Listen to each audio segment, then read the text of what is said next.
Bueno, pues vamos ya con el último tema, tema 9. Es un tema súper cortito, de verdad, súper cortito.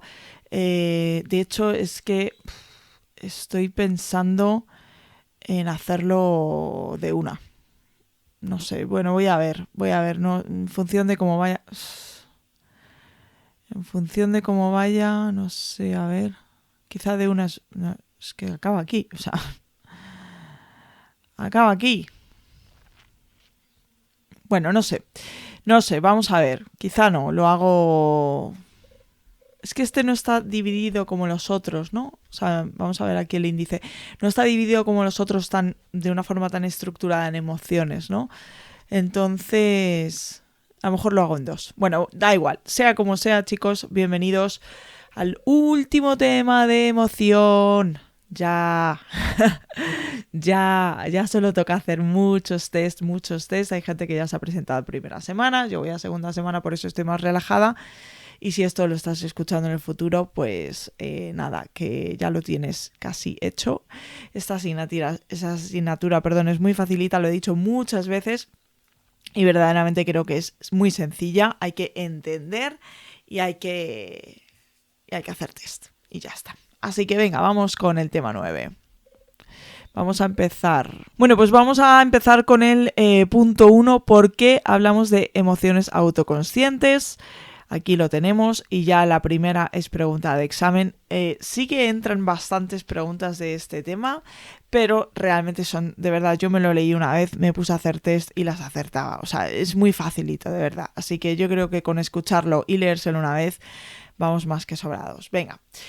En los últimos tiempos los psicólogos tienden a agrupar la culpa, la vergüenza y el orgullo bajo la denominación de emociones autoconscientes. Vale. La razón de ello es que estas tres emociones tienen como rasgo fundamental algún tipo de, y esto es lo que ha entrado en examen, evaluación relativa al propio yo. ¿Vale? Es decir, que estas emociones surgen cuando hacemos una valoración positiva o negativa sobre nosotros mismos, ¿vale? En relación con una serie de criterios acerca de lo que constituye una actuación que es adecuada en diversos ámbitos, ¿vale? Esto es lo que más entra de este tema en exámenes, ¿vale? O sea, ¿en qué consisten las emociones autoconscientes? Luego es cierto que también te hace diferenciar entre hubris, por ejemplo, y orgullo, o te hace diferenciar entre vergüenza y culpa o tal, pero de verdad, con una vez que se lea y se entienda bien el tema, es más que suficiente. Venga, vamos a leerlo. La autoevaluación subyacente en dichas emociones no tiene por qué ser explícita ni consciente. Tenemos esto en cuenta, teniendo esto en cuenta, quizá fuera más apropiado denominarlas emociones autoevaluativas. Dice, pero a lo largo de este capítulo vamos a llamarlas autoconscientes porque es la que más se usa, ¿no? En cualquier caso, lo interesante es destacar que estamos ante reacciones emocionales que tienen como antecedente algún tipo de juicio, ya sea positivo o negativo, sobre las acciones que hacemos nosotros mismos, ¿vale? Venga, pues vamos con el punto 2, olvido y progresivo interés del estudio de las emociones autoconscientes. Bueno, dice que hasta hace muy poco estaban muy olvidadas y que cómo puede ser esto, que juegan un papel súper importante en la vida de las personas. Bueno, una primera razón de la escasa atención es la especial dificultad para su estudio, ¿vale? El problema no es solo que estas emociones, como no tienen índices expresivos, tipo facial y demás, ¿no? No están tan claros como, por ejemplo, pasaba con las emociones primarias, el miedo, la ira, la alegría, el asco, ¿vale? Entonces es más difícil observar este tipo de emociones, ¿vale? Dice, el estudio se realiza a través de autoinformes y esto también pues plantea algunas dificultades porque tanto los psicólogos como la gente de la calle a menudo no distingue muy bien entre las emociones evaluativas, concretamente entre la culpa y la vergüenza, aunque es verdad que aquí hacen una buena distinción y yo creo que al final se llega a entender bien, ¿vale? Pero probablemente no sea esta la principal razón por la que no se haya estudiado este tipo de emociones, ¿vale? Hay otra razón que es más importante y que dice que hasta hace poco este tipo de emociones provocaban fuertes reticencias entre los psicólogos, ¿vale? Los problemas metodológicos que se acaban de señalar hacía que para muchos de ellos el orgullo, la vergüenza y la culpa resultaran demasiado etéreas para un estudio científico serio, ¿no? Es como que no, esto no podemos estudiarlo, que no es muy serio, ¿no? Bueno, por otra parte, su inmediata asociación con el psicoanálisis, ¿vale? También ha hecho que haya bastante recelo, ¿vale? Y por si fuera poco, sus evidentes implicaciones en el ámbito de la moralidad, sobre todo desde el punto de vista del psicoanálisis, provocaban aún más reticencias entre quienes pretendían realizar un abordaje objetivo y científico de las emociones, ¿vale? Pero a pesar de todo ello, pues se han empezado a estudiar en los últimos años. Venga, pues vamos con el punto 3, rasgos generales de las emociones autoconscientes. Vale, dice la culpa, la vergüenza y el orgullo, además de implicar todas ellas algún tipo de valoración relativa al propio yo, como elemento antecedente y esencial, comparten también otros importantes rasgos que los vamos a ver en el siguiente punto. Vamos con el punto 3.1. Las emociones autoconscientes son emociones secundarias, derivadas y complejas. La mayor parte de los autores considera que las emociones autoconscientes emociones secundarias, ¿vale? Surgen como diversas transformaciones de otras más básicas. Esto sí lo he visto alguna vez, ¿vale? No muchas veces, pero sí lo he visto alguna vez en alguna pregunta. La mayor parte de autores considera a las emociones autoconscientes como emociones complejas, y esto se debe a que requieren un desarrollo previo de ciertas habilidades cognitivas, ¿vale? La mayoría de los autores coinciden en que para que aparezcan estas emociones necesariamente se tiene que haber desarrollado la noción del yo separado de los demás, ¿vale? Para tener una cierta autoconciencia. Bueno, en apoyo de este punto de vista, Lewis y colaboradores en el 89 realizaron una serie de estudios que muestran que el desarrollo de la capacidad de sentir vergüenza, más concretamente lo que en inglés se denomina embarrassment, azorado o turbado, y hablaremos luego del embarrassment más, discurre paralelo al de autorreconocimiento. Estos autores observaron que los primeros signos de embarrassment en los niños, sonreír y al mismo tiempo evitar la mirada o tocarse la cara, aparecía entre los 15 y los 24 meses. Es decir, que hasta que no llegamos a ese punto de madurez, ¿no? En el niño no se puede hablar de este tipo de emociones, ¿no? Justo en la misma fase de desarrollo que surge el yo, ¿no? Bueno, el embarrassment parece ser la más rudimentaria de las emociones autoconscientes. Esto sí ha entrado, ¿vale? Lo he visto muchas veces. Bueno, muchas veces no, lo he visto alguna vez, ¿vale? Al menos de las de carácter negativo, pero la mayoría de autores... Para la mayoría de autores, otras exigirían habilidades cognitivas más complejas. En cualquier caso, se ha constatado que los niños de 2 o 3 años presentan muchas manifestaciones prototípicas del orgullo, por ejemplo, mirada triunfante, cuerpo erguido, ante el éxito, sobre todo si la tarea es difícil.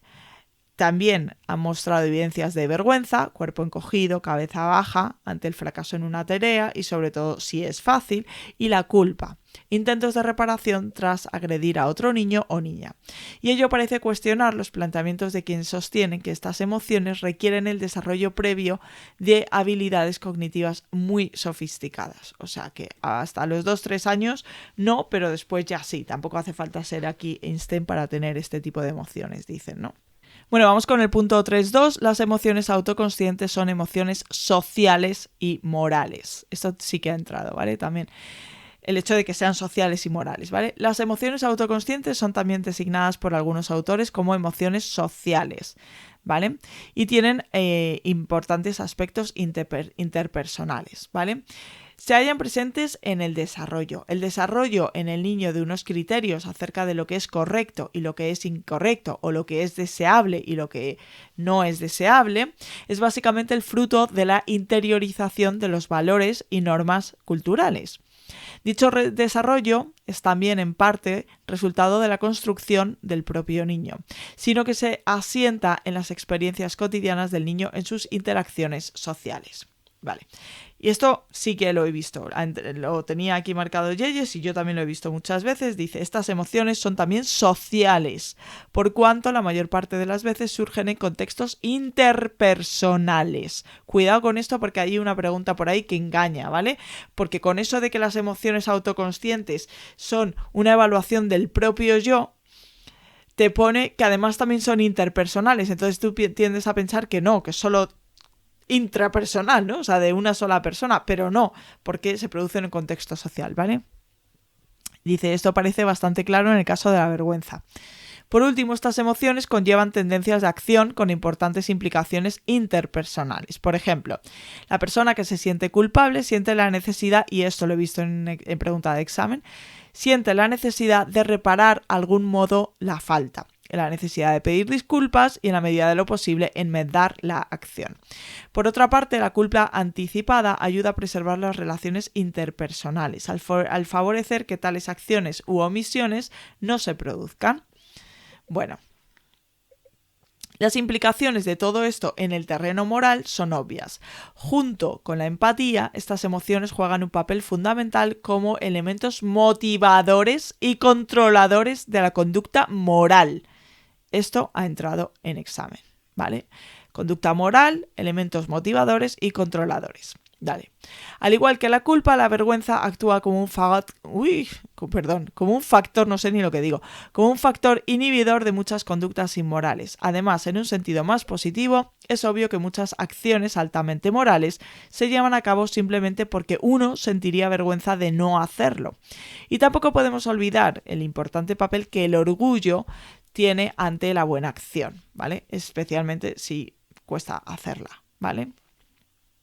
Bueno, dice, algunos autores designan a estas emociones como emociones morales o sociomorales. Pone Yeyes que ha entrado en examen, yo todavía no he visto ninguno. Es cierto que lo más atrás que me he ido en exámenes ha sido hasta el 2021, creo, y a lo mejor más atrás sí que entraba más. Bueno, vamos con los rasgos específicos de las distintas emociones autoconscientes. No resulta tarea fácil definir exactamente qué es lo que distingue las diversas emociones autoconscientes entre sí, ¿vale? El orgullo se distingue nítidamente de la culpa y la vergüenza, pero la dificultad está en diferenciar entre culpa y vergüenza, ¿vale? Especialmente en lo relativo al tipo de eventos que las provocan. En una primera aproximación a los rasgos específicos de cada una de estas emociones resulta muy útil el modelo propuesto por Michael Lewis. Propone un modelo estructural de la elicitación, de provocar, ¿no? de las emociones, en el cual es posible entender las características fundamentales de cada una de estas emociones a partir del cruce de dos variables básicas. Por un lado, la evaluación de la propia conducta, si es positiva o negativa, y la atribución interna global o específica de la conducta. Y es cierto que si esto lo tienes en la cabeza, te va a ser mucho más fácil. Es decir, tú estás haciendo una valoración, lo he hecho bien, lo he hecho mal, o lo he hecho bien en un aspecto concreto, o lo he hecho bien en general, o lo he hecho mal en un aspecto concreto, o lo he hecho mal en general. Y eso es lo que nos va a dar la clave para diferenciar estas emociones que son tan complicadas. Aquí yo, por acordarme un poco, esto lo hizo Michael Lewis y el modelo estructural de elicitación, ¿vale? Por si acaso, yo no he visto preguntas, pero bueno, es verdad que luego sobre lo que es el modelo, sobre la propuesta que hizo, sí he visto muchas preguntas, ¿vale? Venga, dice, un primer proceso que interviene en la elicitación de estas emociones es la evaluación de las propias acciones, pensamientos o sentimientos, como éxitos o fracasos, lo que habíamos dicho antes, si está bien o mal, ¿vale? El éxito o el fracaso percibido provoca la autorreflexión, la cual da lugar a un segundo proceso fundamental en la elicitación de las emociones, que es la evaluación de las acciones, pensamientos y sentimientos como éxitos o fallos que dependen de uno mismo, es decir, la atribución interna de distintos éxitos o fallos. Al final estamos en emociones autoconscientes, esto es atribución interna, ¿vale? Esta atribución puede ser global o específica, que era la segunda forma de categorizar. Es decir, la evaluación de éxito o fallo puede referirse al yo en su conjunto o únicamente a la acción. Esto ya lo había comentado antes, ¿vale? Según la evaluación sea de éxito o fallo global o específica, surgirá una u otra emoción, ¿vale? Esto es que estamos repitiendo todo el rato, lo hemos dicho, pero bueno, es verdad que muchas veces de repetir, al final se nos quedan las cosas. Igualmente, aunque algunas acciones tiendan a provocar atribuciones específicas y otras globales, la misma acción puede dar lugar a un tipo de atribuciones u otras dependiendo de las personas y de los factores situacionales. Total, que está claro que los eventos concretos capaces de provocar cada una de estas emociones en una persona y un momento dado pueden ser de lo más variados. No obstante, parece que en ellas subyacen dos dimensiones fundamentales: la evaluación del éxito o fallo y la atribución global o específica. A partir de este modelo, Lewis distingue 4 emociones autoconscientes, y estas son las 4 que van a estar categorizadas con esta clasificación que hemos visto, ¿no? Positivo, negativo, específico, global. Vale. Culpa, vergüenza, orgullo y hubris, ¿vale? Hubris es así como arrogancia, ¿vale? Pero lo dicen en griego. Bueno, vergüenza es evaluación negativa y de carácter global, ¿vale? Esto no lo tenemos que saber porque esto entra. O sea, esto lo he visto muchísimas veces. Vergüenza es una evaluación negativa y es de carácter global. Es en general, me da vergüenza en general todo, ¿no? O sea, no es por una cosa muy concreta, ¿no? Vale. La culpa surge cuando también es negativa, pero en este caso se hace una evaluación específica de la acción, ¿vale? No se refiere a mí misma en conjunto, se refiere a un hecho concreto que yo he hecho. Eso es culpa. Cuando se refiere a mí misma en conjunto, ahí me da vergüenza, ¿vale? El orgullo surge cuando la persona realiza, aquí ya estamos en las positivas, orgullo, ¿no? Orgullo en sentido positivo, claro. Pues realizamos una evaluación positiva, ¿vale? Pero está centrada en una acción concreta. Estoy orgullosa porque voy a probar emoción, por ejemplo, ¿no? Vale, eso es orgullo, ¿vale? Y hubris es también positiva, pero ya cuando es que estoy orgullosa porque es que soy la repanocha, o sea, soy la mejor del mundo, ¿no? O sea, ya pasamos a ese punto de arrogancia, ¿no? Que comentaba antes, ¿vale? Vale, leo lo de la parte del hubris. Por último, Lewis propone el término griego hubris para designar una emoción que en el inglés común no estaría lexicalizada y sería el resultado de una evaluación positiva del yo de carácter global, ¿vale? Bueno, vamos con el punto 4.1, emociones provocadas por autoevaluaciones negativas. Vamos a ver primero las negativas, que son la culpa y la vergüenza, ¿vale? La vergüenza surge cuando se da una evaluación negativa y es de carácter global, lo hemos visto antes, ¿vale? La experiencia fenomenológica de la persona que experimenta vergüenza es el deseo de esconderse, de desaparecer. Tierra, trágame. ¡Qué vergüenza! ¿Vale? Este es un estado muy desagradable que provoca la interrupción de la acción y una cierta confusión mental y cierta dificultad. Torpeza para hablar, ¿vale? Físicamente se manifiesta en una especie de encogimiento del cuerpo en la medida en que supone un ataque global al yo, que resulta muy doloroso. Y la persona va a intentar librarse de este estado emocional. Y a menudo la persona, a fin de librarse de la vergüenza, acaba recurriendo a mecanismos tales como la reinterpretación de eventos, la disociación del yo, el olvido y represión de la situación. O sea, esto lo habíamos visto en social, ¿no? Con lo de... ¿cómo se llama? No me acuerdo ahora. Bueno, no me acuerdo cómo se llama. Esto es del primer parcial de social. Pero como cuando haces otra interpretación y le das otra interpretación. Bueno, vale. La culpa, surge de una evaluación negativa, lo habíamos visto, pero en este caso es más específico. Está referido a una acción concreta.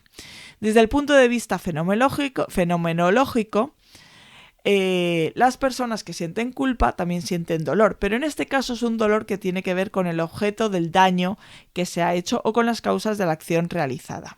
En la medida en que el proceso cognitivo atribucional se centra en la conducta y no en la globalidad del yo, la experiencia de culpa no es tan grave, digamos, tan displacentera, ni provoca tanta confusión como la vergüenza, porque es solo una cosa concreta, no es que yo en mi conjunto sea mala, negativa, ¿de acuerdo? Es solo que la he cagado en una cosa, perdona por la expresión, o que lo he hecho mal en una cosa, ¿vale?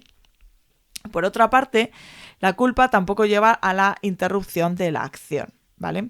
De hecho, esta emoción conlleva a una tendencia correctora que a menudo conduce más bien a la puesta en marcha, y esto ha entrado en examen, lo he visto muchas veces, puesta en marcha de conductas orientadas a reparar la acción negativa, ¿vale? Así como a una reconsideración de la forma de actuación futura, ¿vale? O sea, vergüenza, me retraigo, me escondo, tierra, trágame, culpa, intento reparar la situación, ¿vale?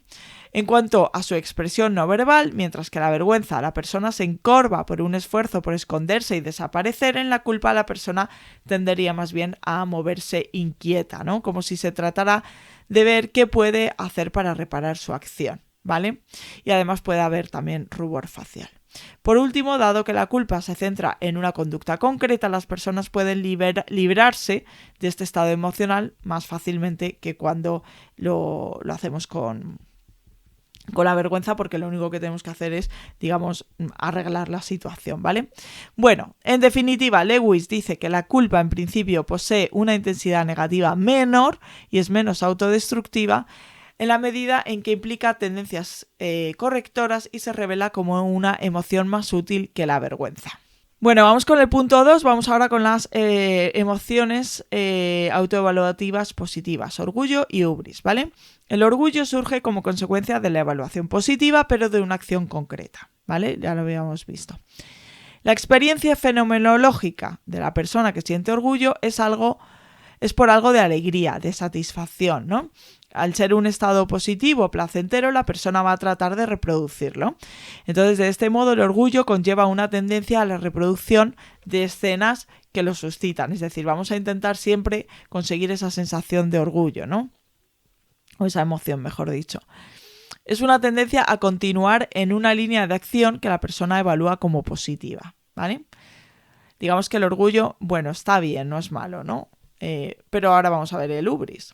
Hubris designa una especie de orgullo exagerado. Surge como una consecuencia de una evaluación positiva del yo de carácter global. Hubris se asocia a expresiones tales como estar pagado de sí mismo. No sé, nunca la había escuchado, la verdad. En casos extremos se asocia a narcisismo, ¿vale? Es como muy exagerado. Yo soy el mejor, yo tal. Incluso luego lo veremos, provoca rechazo social, ¿vale? La experiencia fenomenológica del sujeto que siente hubris es muy positiva y reforzante.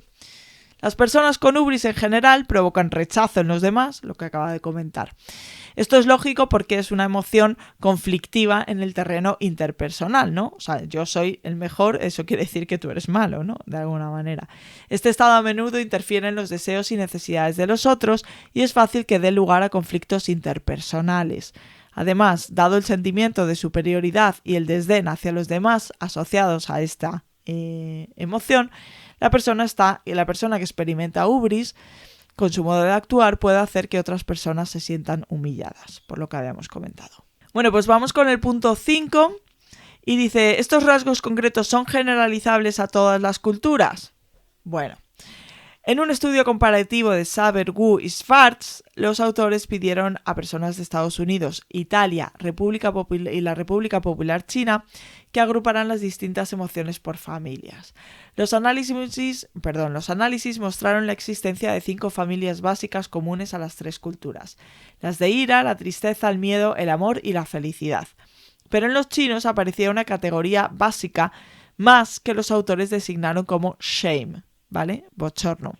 Así pues, conviene ser prudentes a la hora de plantear conclusiones generales sobre estas emociones.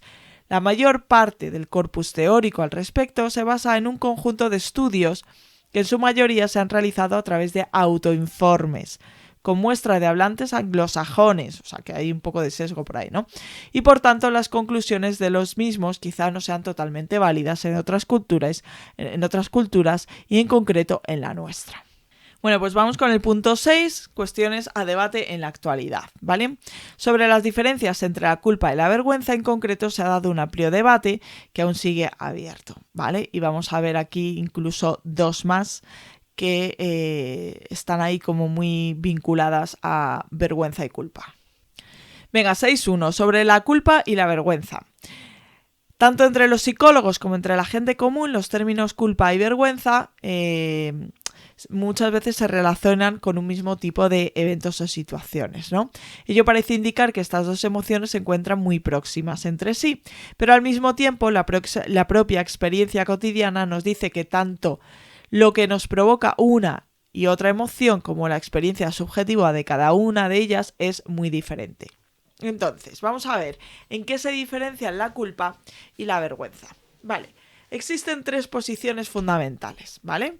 Según el primer punto de vista, la vergüenza es una emoción más pública, una emoción que surge de la desaprobación de los demás y requiere de la presencia real o imaginada de los otros. Y esto ha entrado en examen, esto de que es una emoción más pública, ¿vale? Y que requiere del resto de la gente. Porque si estuvieras solo en el mundo no sentirías vergüenza, ¿no? De alguna manera. O sea, al final la vergüenza es juicio de los demás, ¿no? Mientras que la culpa es una emoción más privada, ¿vale? Esto es lo que entra, ¿vale? Que surge de la propia. Yo me desapruebo, no es que los demás me desaprueben como en la vergüenza, y no requiere de observadores externos, ¿vale? En un segundo punto de vista, Peirce y Singer sostienen que la culpa aparece cuando se transgreden ciertas normas o reglas y la vergüenza, en cambio, cuando no se alcanzan ciertos estándares o metas. En términos psicoanalíticos, mientras que la culpa es el resultado de un conflicto entre el yo y el superyo, o la conciencia moral, la vergüenza surge de un conflicto entre el yo y el yo ideal.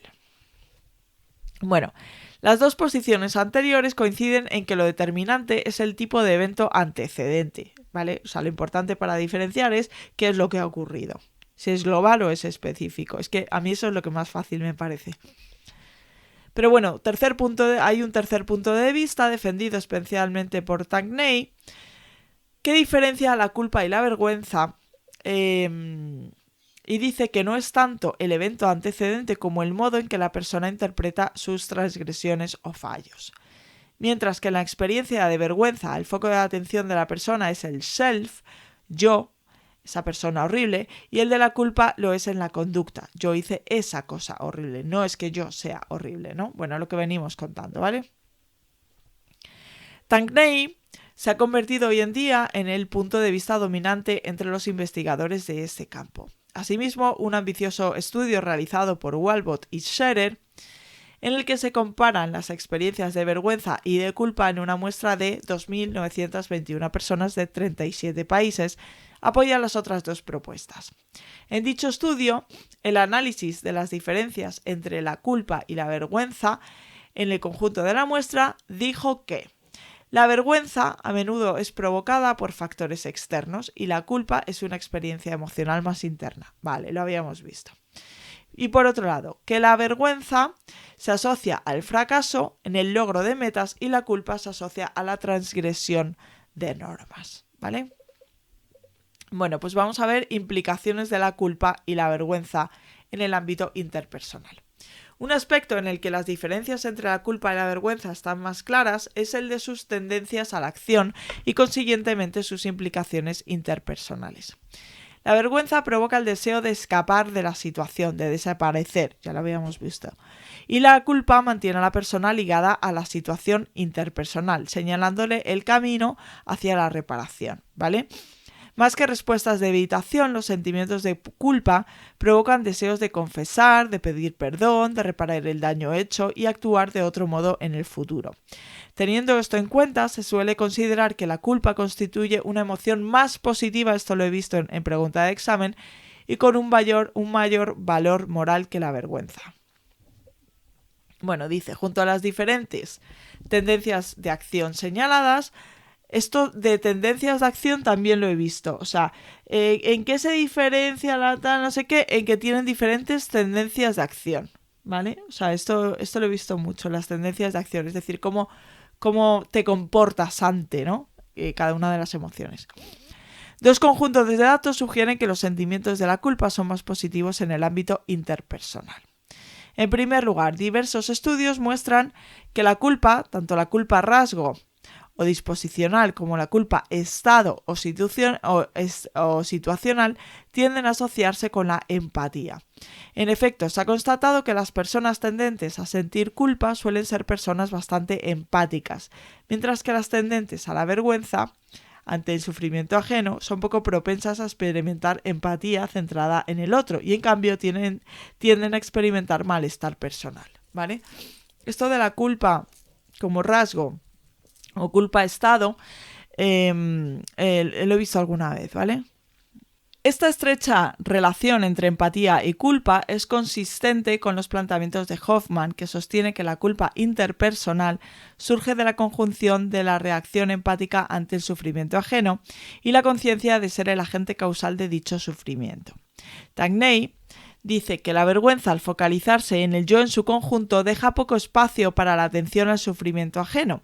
Esto sí lo he visto en pregunta de examen. Mientras que la culpa, al focalizarse en la conducta específica, favorece en principio que el sujeto atienda a las consecuencias de su conducta en los otros. Vale, por otro lado, diversos estudios muestran que la vergüenza tiende a asociarse a la ira, ¿vale? Así se ha constatado que las personas tendentes a la vergüenza suelen ser también tendentes a sentimientos de ira, hostilidad, resentimiento y suspicacia, mientras que las que tienden a la culpa no muestran tales rasgos. Asimismo, se ha constatado que la disposición a experimentar vergüenza se asocia a una mala regulación de la ira, mientras que la disposición a la culpa se asocia a una regulación constructiva de la misma. Las experiencias de vergüenza en general implican una mayor animadversión y agresión hacia los otros que las de culpa. Aunque la vergüenza no se transforme en hostilidad necesariamente, el conjunto de datos empíricos que se acaban de señalar nos lleva a conducir que la culpa es una emoción más positiva que la vergüenza en el plano interpersonal. Bueno, vamos con el siguiente punto, implicaciones de la culpa y la vergüenza en el ajuste psicológico. Sobre las implicaciones de la culpa en el ajuste psicológico existe un amplio debate en el cual se dan básicamente dos posiciones. La primera, que tiene influencia de Freud, ¿vale? La culpa tiene un carácter muy negativo para el individuo. Según Freud, los sentimientos de culpa, dada su naturaleza fuertemente inhibitoria, su asociación con la necesidad de castigo y su tendencia a desencadenar múltiples mecanismos de defensa, acaban dando lugar a numerosos síntomas y conductas desadaptativas. Su presencia es palpable en muchas patologías psíquicas, ¿vale? Y la segunda posición, que es más reciente, es que la culpa tiene un carácter bastante menos negativo para la salud mental, ¿de acuerdo? Tangney defiende este punto de vista señalando que cuando se tiene en cuenta la distinción entre el self, la conducta, entre culpa y vergüenza, los datos empíricos que revelan, mientras que la tendencia a la vergüenza se asocia a distintos síntomas patológicos, la tendencia a sentir culpa no se asocia a un mal ajuste psicológico. Los efectos patológicos de la culpa, señalados una y otra vez por los clínicos, se producen cuando ésta aparece fusionada con la vergüenza. Entonces es cuando la culpa lleva a cabo la rumiación obsesiva y el autocastigo. Y hay por ahí algún examen donde nos hablan de la culpa freudiana, ¿no? Que es esta que es como tan mala, tan patológica, ¿no? Que hemos leído antes. Y luego la otra creo que la llaman culpa empática. No estoy segura, el caso es que aquí no pone nada ahora mismo, pero creo que le llaman culpa empática. Entonces, dicen que con cuál se asocia actualmente, no sé qué. Bueno, pues con esta última, ¿vale? No es la freudiana. Pero bueno, depende. Vamos, ya digo que he visto algunas preguntas y la única parte del temario donde veo que hablan de eso es aquí. En definitiva, no es posible extraer conclusiones definitivas sobre los efectos de la culpa a nivel psicológico, pero por lo que se refiere a la vergüenza existe un amplio consenso respecto a la asociación entre la tendencia a experimentarla y la vulnerabilidad a los problemas psíquicos. Pero estamos hablando de vergüenza, no de culpa, como decía Freud, ¿vale? Los numerosos estudios empíricos que muestran su asociación de la vergüenza, ¿vale?, con la depresión y la ansiedad, la baja autoestima, trastornos de alimentación y la sociopatía, ¿vale? O sea que la vergüenza en general es más mala que la culpa. Y esto sí que lo he visto muchas veces en pregunta de examen, ¿vale? Bueno, vamos con el siguiente punto. ¿Son tan positivos los sentimientos de culpa? ¿Son tan negativos los de vergüenza? Que es un poco lo que nos están intentando decir, ¿no? A ver qué es lo que ocurre realmente. Bueno, los mismos autores que defienden un fuerte contraste en las implicaciones de la culpa, que digamos que son más positivas, y las de la vergüenza, que son como más negativas, matizan su posición, señalando que ni la culpa es tan sana y beneficiosa ni la vergüenza es tan negativa, ¿vale? La culpa también tiene su lado negativo. La propia Tangney reconoce que en ocasiones puede ser desadaptativa. Ello ocurre fundamentalmente cuando los sentimientos de culpa se fusionan con los de vergüenza. O sea, es decir, cuando ahí hay una unión entre culpa y vergüenza. Y esto también nos lo han dicho ya varias ocasiones, ¿vale? Se pueden distinguir dos tipos de culpa claramente diferenciados. Ah, mira, está aquí lo de la culpa que decía antes. Vale, venga, vamos con ello, que esto ya digo que ha entrado varias veces. Una culpa que podemos denominar freudiana, ¿vale?, que hunde sus raíces en la ansiedad, ¿vale?, asociada a la transgresión, y que incluye asimismo fuertes dosis de agresividad dirigida básicamente hacia el propio individuo, pero que también puede dirigirse al exterior, ¿vale? O sea, lo que decía Freud, que vimos antes, tiene una marcada connotación negativa, incluso patológica, ¿no? Bueno.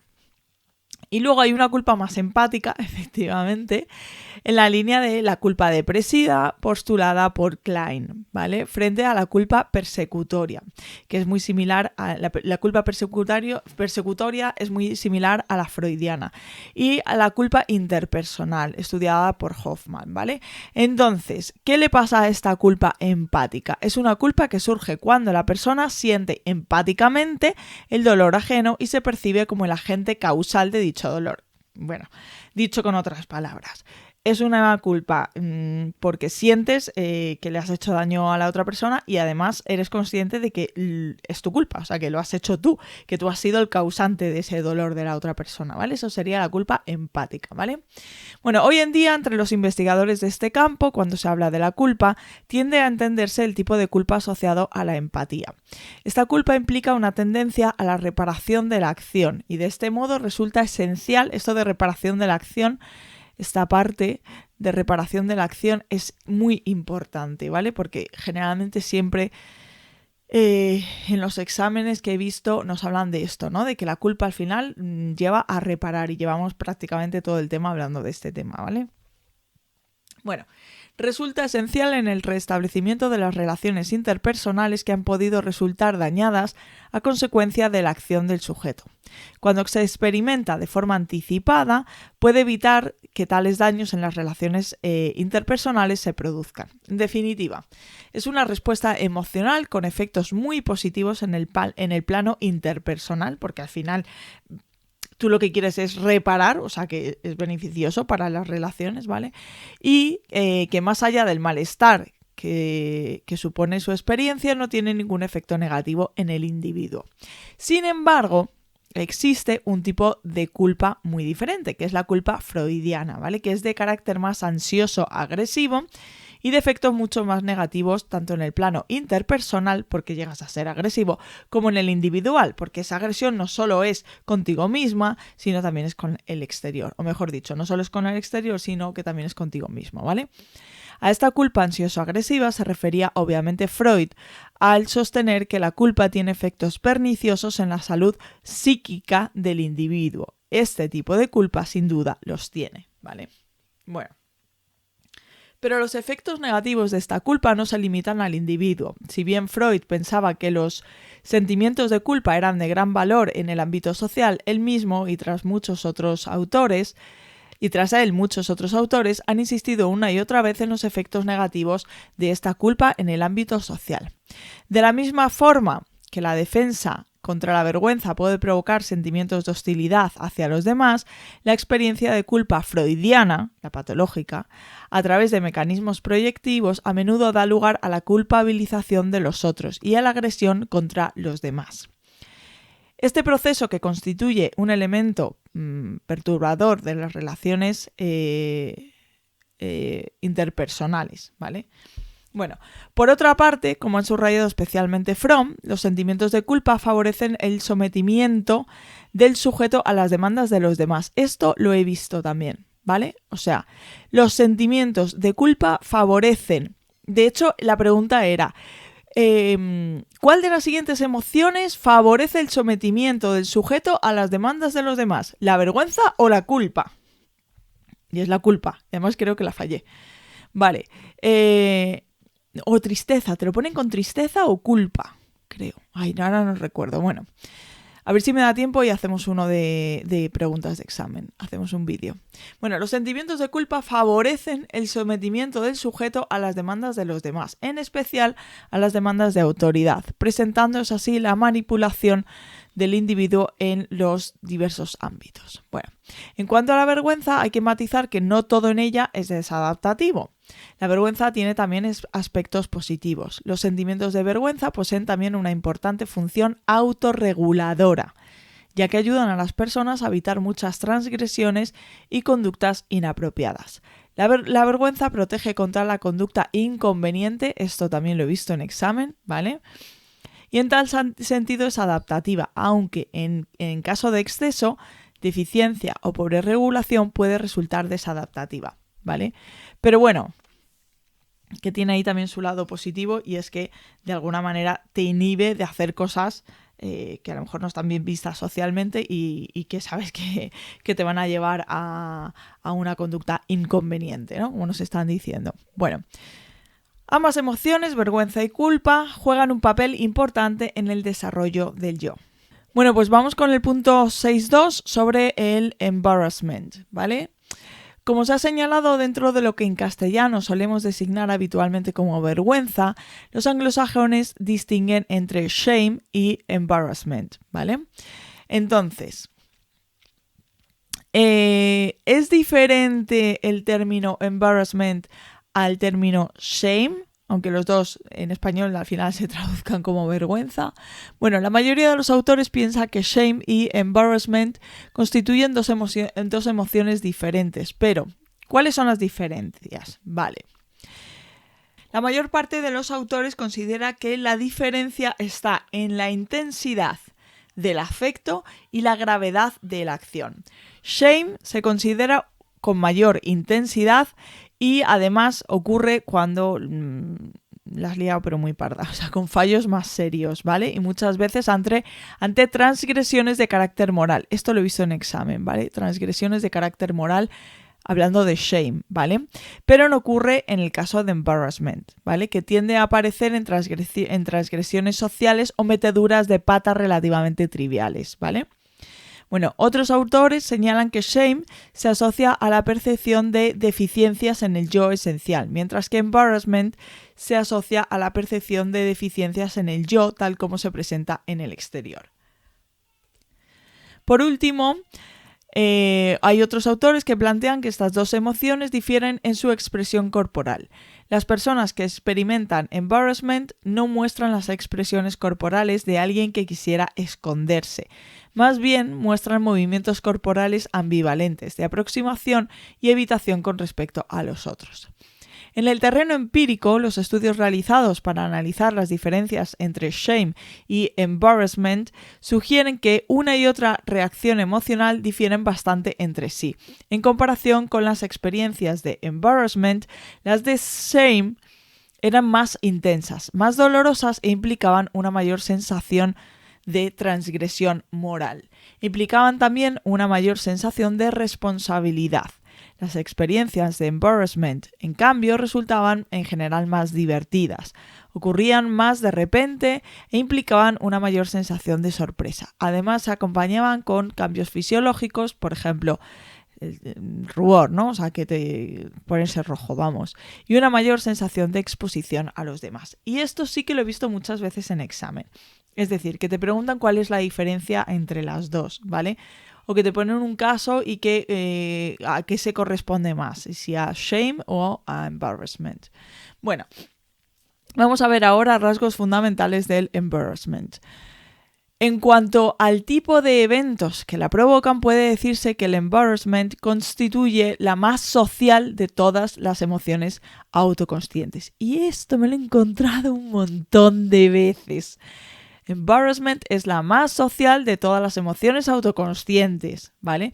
A diferencia de la culpa y de shame, la experiencia de embarrassment se produce casi sin excepción alguna en presencia de otros. Esto también, ¿vale? O sea, tú puedes sentir culpa tú solo, tú puedes estar shame tú solo, como muy avergonzado, pero al final embarrassment es como, ay Dios, la que he liado. Es como muy como el diario de Bridget Jones, pudiera ser, no lo sé, porque la verdad es que no lo he visto detenidamente, pero es como, ay, qué vergüenza, ¿no? O sea, bueno, siempre hay alguien delante, vale.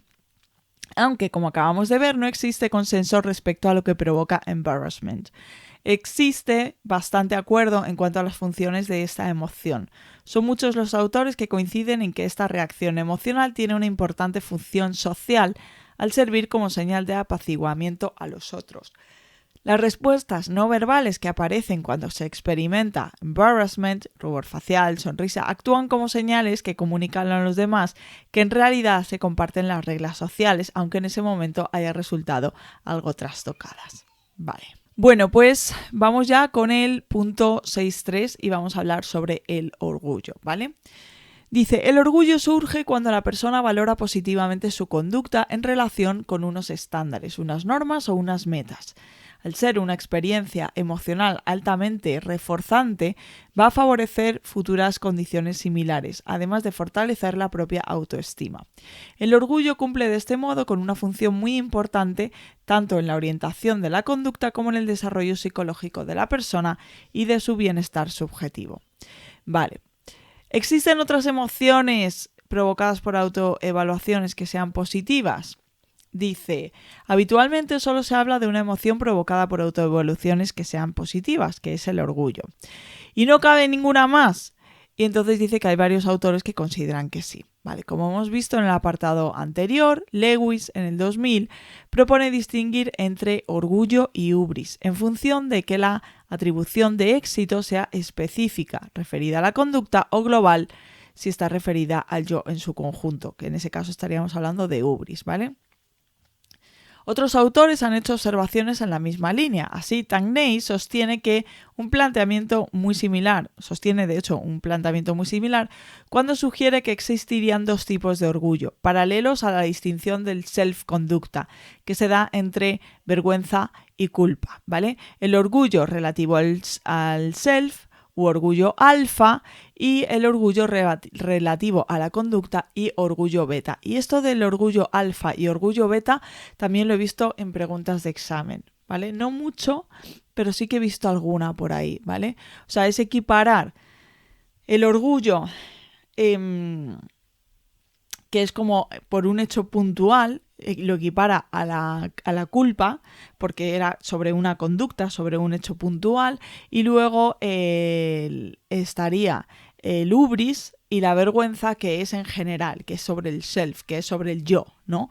Entonces aquí lo que es sobre el yo sería alfa, ¿vale? Y lo que es sobre la conducta sería beta, ¿vale? Primero yo y luego la conducta, ¿vale? Para entender alfa y beta. Bueno, pues hasta aquí ya hemos terminado. Ya hemos terminado el temario de psicología de la emoción. Hay por ahí una PEC de la mera exposición. Si me da tiempo grabo un vídeo. Yo sinceramente no me lo he leído todavía, pero es un folio lo que tengo. Y si me da tiempo grabo un vídeo, aunque simplemente con saber de qué va el tema de la mera exposición, yo creo que es más que suficiente. y he visto alguna pregunta de examen y sin haberme leído esa PEC he sabido responderla bien. O sea que bueno, tampoco veo mucha dificultad. Pero bueno, como digo, si me da tiempo, respondo o grabo un vídeo leyéndolo, ¿vale? Bueno, que si no lo hago, espero que os vaya muy bien.